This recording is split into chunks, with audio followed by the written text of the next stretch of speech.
Laura Dickinson Turner. And I'm John Dyer V. With NewsWrap, a summary of some of the news in or affecting LGBTQ communities around the world for the week ending June 1st, 2019. A Hong Kong High Court judge has struck down several laws criminalizing consensual adult gay sex. In his May 30th ruling, Judge Thomas Au Hing Chung overturned the colonial-era laws as discriminatory and unconstitutional because they specifically targeted gay men. He wrote that no comparable offenses exist for heterosexuals or female homosexuals.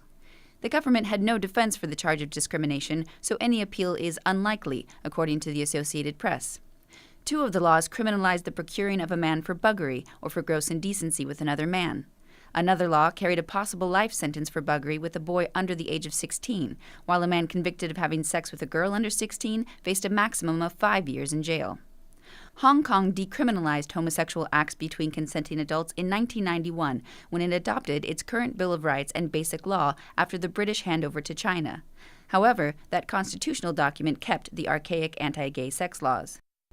A government commission had been reviewing those provisions, but an impatient activist from a Hong Kong LGBTQ rights group brought the court challenge.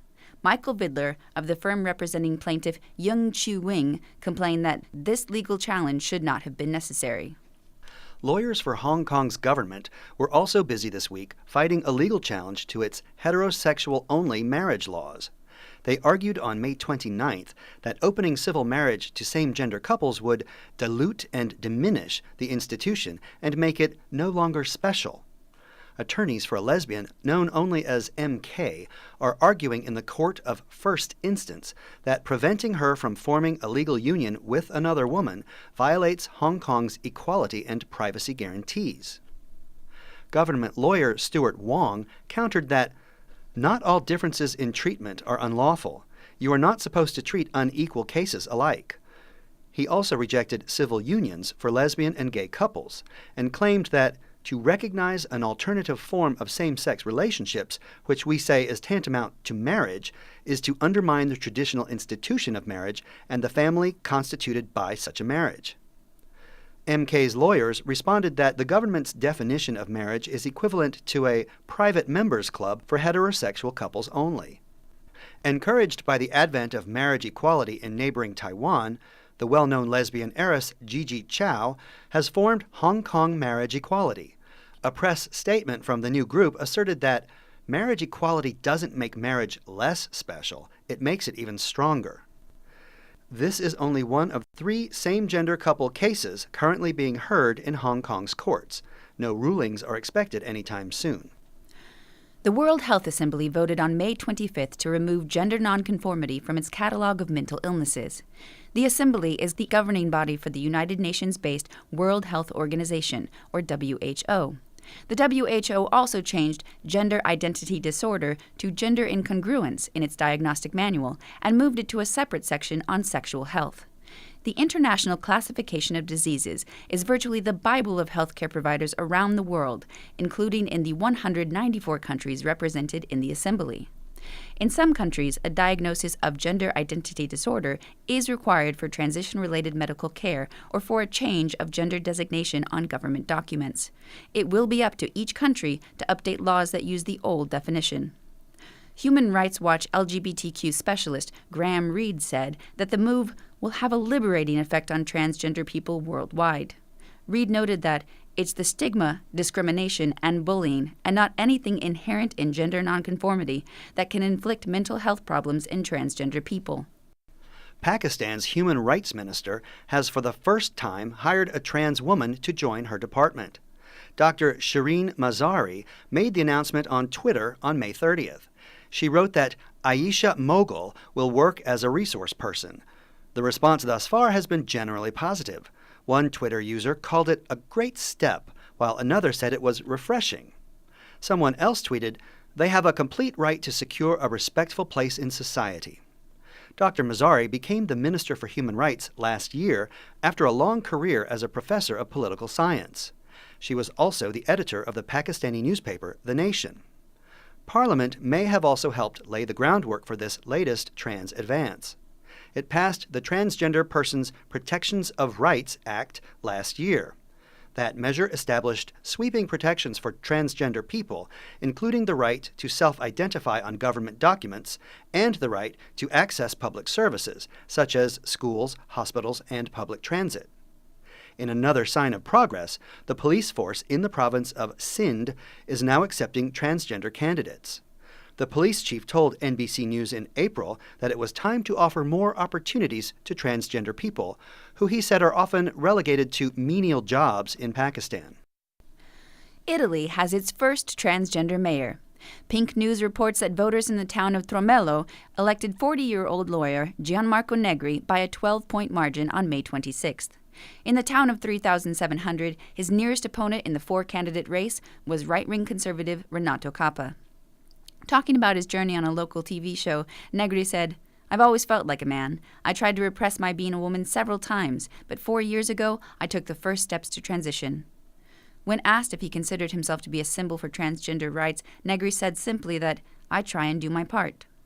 Fabrizio Marazzo of the LGBTQ rights organization Gay Center told Gay Ireland News and Entertainment that his group was hopeful that the coming elections will see more gay, lesbian, and trans candidates elected for a more inclusive Italy.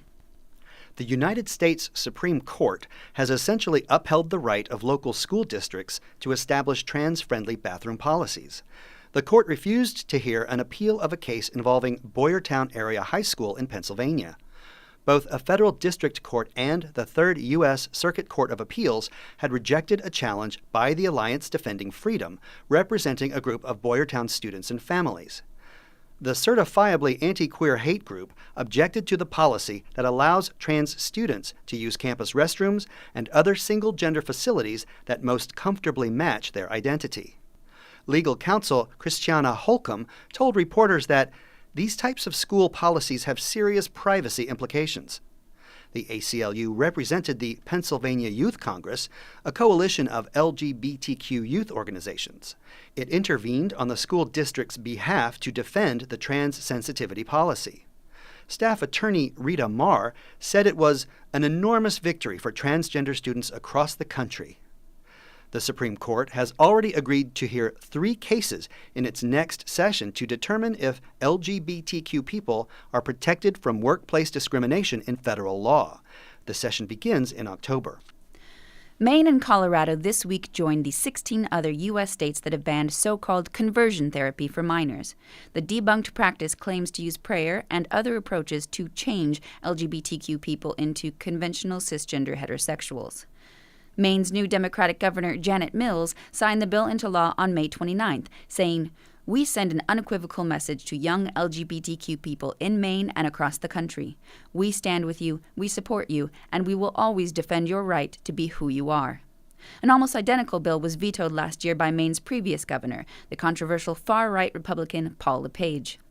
To no one's surprise, on May 31st, Colorado's gay Democratic Governor Jared Polis signed a bill outlawing change therapy for those under the age of 18. Advertising such services is also specifically illegal in the state. Polis also signed a second bill that makes it easier for trans and non-binary people in Colorado to change the gender designation on their birth certificates. Both bills stalled in the previous session when Republicans controlled the state Senate. The new Democratic majority sent them each sailing through both legislative chambers.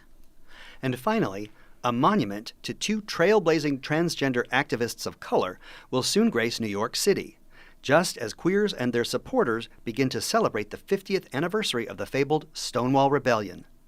Legend has Marsha P. Johnson and Sylvia Rivera among the leading rabble-rousers at the Stonewall Inn in June 1969. When customers fought back for the first time against what were then routine police raids and arrests at gay bars. Both Johnson and Rivera were gender nonconforming and led the formation of a number of trans rights groups.